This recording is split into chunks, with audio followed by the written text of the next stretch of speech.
लक्षवेधी क्रमांक 8 श्री राजेश वानखेडे. लक्षवेधी क्रमांक 8.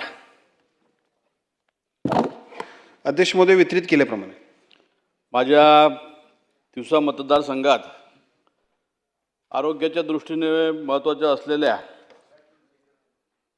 सर्व प्राथमिक आरोग्य केंद्र आहेत आणि जे मतदारसंघातील मोठे गाव आहे माऊली जागीर, वलगाव, नेरपिंगळई, खुरा आणि कोल्हापूर याची लोकसंख्या साधारणतः 20-22 हजाराच्या 25 हजाराच्या वरती आहे आणि त्या लगतचे असलेले गावं, या गावामध्ये या PSCवर येत असलेला भार हे लक्षात घेता आरोग्याची यंत्रणा अपुरी पडत आहे. त्यामुळे नागरिकांना नाईलाज असतो शहराकडे धाव घ्यावी लागते. नागरिकांना चांगल्या आरोग्य सेवा पुरवण्याच्या दृष्टिकोनातून या प्राथमिक आरोग्य केंद्राचे ग्रामीण रुग्णालयामध्ये श्रेणीवर्धन करण्याबाबतचा सातत्यानं नागरिकांकडून मागणी होत आहे आणि सदर आरोग्य केंद्राचे श्रेणीवर्धन करण्याबाबतचा त्यातल्या 3 गावांचा प्रस्ताव इथे आलेला आहे. 2 गावांचा अजून बाकी आहे. माझी आरोग्य मंत्र्यांना विनंती आहे की हे 5ही आरोग्य केंद्र प्राथमिक आरोग्य केंद्र याचं ग्रामीण रुग्णालयामध्ये 30 खाटाच्या ग्रामीण रुग्णालयामध्ये रूपांतर करण्यात यावे. पहिला प्रश्न आहे का हा कधीपर्यंत करण्यात येईल. दुसरा प्रश्न असा आहे की प्राथमिक आरोग्य केंद्रामध्ये अपुरी कर्मचाऱ्याची व्यवस्था आहे, त्यामुळे त्याचं कधीपर्यंत आपण हे संख्याबळ पुरवणार, असे माझे स्पेसिफिक 2 प्रश्न आहेत. चला, माननीय मंत्री महोदय. सन्मान्य अध्यक्ष महोदय, सन्मान्य सदस्य राजेश वानखेडे साहेबांनी त्यांच्या मतदारसंघातल्या प्राथमिक आरोग्य केंद्र माहुली जहागीर, त्याचबरोबर प्राथमिक आरोग्य केंद्र नेर पिंगळाई आणि परत अमरावतीतल्या आणखीन 2-3 PSCच्या मध्ये ग्रामीण रुग्णालय करावं त्यासाठीचा प्रश्न उपस्थित केला आहे. त्यांची मागणी आणि त्यांच्याबरोबर सगळ्याच लोकप्रतिनिधींची जी काय मागणी सातत्यानं अलीकडे येते की त्याच्यामध्ये बऱ्याचशा PSCचं अपग्रेडेशन करावं, ग्रामीण रुग्णालयांचं अपग्रेडेशन करावं, अशा पद्धतीची मागणी आहे.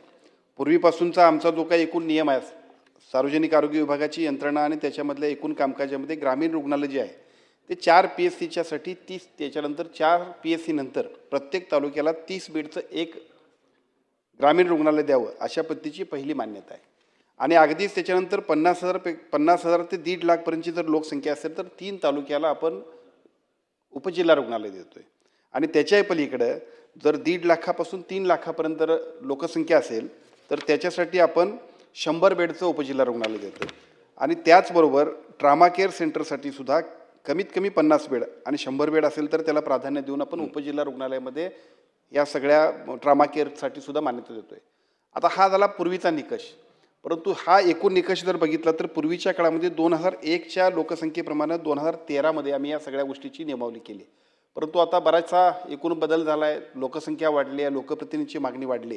त्यासाठी सातत्यानं होत असणाऱ्या मागणी आणि सन्माननीय मुख्यमंत्री महोदयांनी याच हाऊसमध्ये ज्यावेळेला घोषित केलं की प्रत्येक 5 किलोमीटरच्या परिसरामध्ये सुद्धा आरोग्याच्या सुविधा दर्जेदार देण्याची जबाबदारी आणि प्राथमिकता ही राज्य शासनाची असेल, त्याप्रमाणे आपण एक बृहत आराखडा करतोय.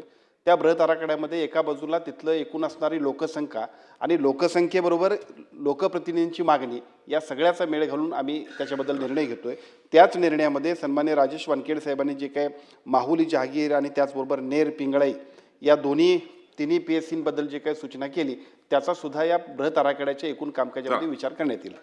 नाही, लक्षवेधी क्रमांक, अरे बाबा नाही वेळ बघा थोडक्यात. हां, महाराज आता सकारात्मक आहे आरोग्यमंत्री आणि राजेश भाऊ वानखेडेंनी ह्या तिवसा तालुक्यातला प्रश्न मांडला आहे. आज माऊली जहागीर असेल, नेर असेल, नेळपिंगळाई असेल, तिवसा असेल, भातकुली असेल, कोल्हापूर असेल, याची लोकसंख्या वाढलेली आहे. आणि साहेबांनी सांगितलं मंत्री महोदयाने की 50,000पर्यंत आम्ही ग्रामीण रुग्णालय देतो. आता हे PSC आहे तर आपल्याला सगळ्यात पहिले याच्यात नियमावलीमध्ये बदल करणार आहे. तर यासाठी पुढच्या अधिवेशनमध्ये या नियमावलीमध्ये तुम्ही बदल करणार आहे का लोकसंख्येच्या आधारावर. आणि विशेष बाब म्हणून राजेंद्र भाऊनी जे आपल्या वानखेडेंनी मांडलेले गाव आहेत याची लोकसंख्या आता 25,000पर्यंत गेली आहे. तर विशेष बाब म्हणून या PSCला आपण ग्रामीण रुग्णालयाचा दर्जा देणार आहे का. आणि उर्वरित जे रिक्त पद आहे यासाठी आपण येणाऱ्या 2 महिन्यात ते रिक्त पद बनवून आपण PSCला आरोग्याच्या सुविधा उपलब्ध करून देणार आहे का, असे 3 प्रश्न आहे माझे. सन्मान्य अध्यक्ष महोदय, सन्मान्य सदस्य आमचे मित्र हरीश भाऊ पिंगळेंनी जे प्रश्न विचारले त्याच्यामध्ये या सगळ्या बृहत आराखड्याला वेळेत कशा पद्धतीने पूर्ण करून लोकसंख्या वाढली असेल तर त्याला आपण कशा पद्धतीने न्याय देणार असं विचारलं. मी उत्तरामध्येच मगाशी सांगितलं सन्मान्य राजेश वानखेडे साहेबांच्या की त्याच्यामध्ये आपल्याला बृहत आराखडा करण्याबद्दलच्या आपण सूचना दिलेल्या आहेत. पुढच्या महिन्याभरामध्ये 2 महिन्यांभरामध्ये बऱ्यापैकी याच्यावरती मान्यता घेऊन आदरणीय मुख्यमंत्री महोदयांच्या निदर्शनास आणून देऊन कारण त्याला फंडिंगची तरतूद करावी लागेल, मॅनपॉवरची तरतूद करावी लागेल, राज्य शासनावरती जो आर्थिक भार होणार आहे त्या सगळ्याची सुद्धा मान्यता घ्यावी लागेल. आपण ते सगळे करू कारण आत्ताची अवस्था जी आहे सार्वजनिक आरोग्य विभागाची यंत्रणा अधिक सक्षम झाल्याशिवाय खाजगीकरणाकडे होत असणारा जो काही लोकांचा आर्थिक त्रास आहे तो कमी होणार नाही. त्यासाठी आपण या सगळ्या गोष्टी करणार आहोत. हिरामन ते खोसकर आपण करू. अगदी एका मिनिटात हिरामन खोसकर. अध्यक्ष महोदय, वानखेडे साहेबांनी जो काही प्रश्न लक्षवेधी लावलेले आहे, परंतु त्यांच्या मतदारसंघापुरता मर्यादित पूर्ण राज्याचा विषय आहे.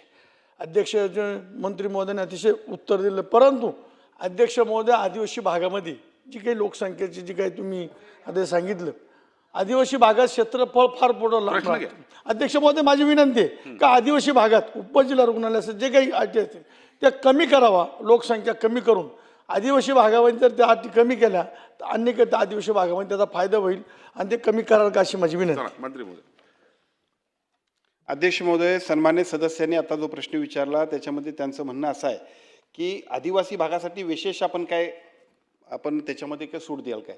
निश्चितपणानं आदिवासी भागातल्या लोकांसाठी विशेषतः आमच्या नागरिकांसाठी ज्या काय सुविधा द्यायला पाहिजे त्याच्यासाठी प्राधान्यक्रम हा राहीलच. यापूर्वी होता, आताही आहे आणि पुढेही राहील, कारण तिथं तरी या सगळ्या सेवेंची अधिक गरज आहे. त्यामुळे निश्चित बृहत आराखड्यामध्ये सुद्धा हे निकष कमी करण्याबद्दल आदिवासी भागामध्ये, डोंगरी भागामध्ये याच्यामध्ये प्राधान्यक्रम आपण घेणार आहोत. चला